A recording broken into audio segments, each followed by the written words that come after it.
Mengenang peringatan 19 tahun gempa bumi dan gelombang tsunami Aceh, objek wisata sejarah Museum Tsunami Aceh di Desa Sukaramai, Kecamatan Baitur Rahman, Kota Banda Aceh, diserbu wisatawan domestik dan mancanegara.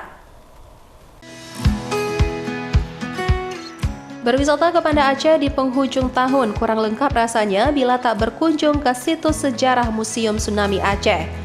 Lokasi ini bersebelahan dengan lapangan Belampadang atau berada tepat di tengah ibu kota Provinsi Aceh. Setiap penghujung tahun, terutama jelang peringatan Tsunami Aceh 26 Desember, Museum Tsunami ini ramai didatangi wisatawan dari berbagai daerah, bahkan sampai wisatawan dari mancanegara.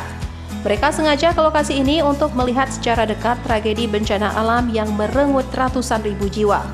Saat memasuki ruangan museum, pengunjung akan melewati sebuah lorong kecil. Percikan air serta cahaya minim, dan di lorong ini pengunjung diajak untuk merenung peristiwa 19 tahun silam. Sebelum Anda sampai ke ruang sumur doa, di mana di ruangan ini terdapat ratusan ribu nama korban tsunami Aceh. Selain bisa belajar mitigasi jika terjadi bencana serupa, para pengunjung juga bisa melihat langsung sejumlah foto, video, dan barang-barang sisa tsunami yang dipajang di Museum Tsunami Aceh. Mengenangkan betapa dahsyatnya kesan tsunami yang melanda pada suatu ketika dahulu, dan juga kita rasa takut pun, merasa ketakutan tu terhadap kesan tsunami yang ada pada zaman sekarang.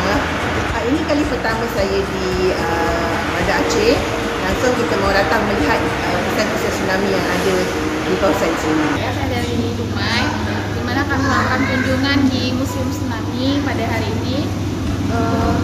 Tujuannya adalah wisata, memberikan edukasi kepada anak-anak kami. Sekalian kami juga mengalami suatu di sini, bahwasanya museum ini sangat bermanfaat bagi semua masyarakat, lapisan orang dewasa maupun anak-anak, tentang tsunami itu sendiri.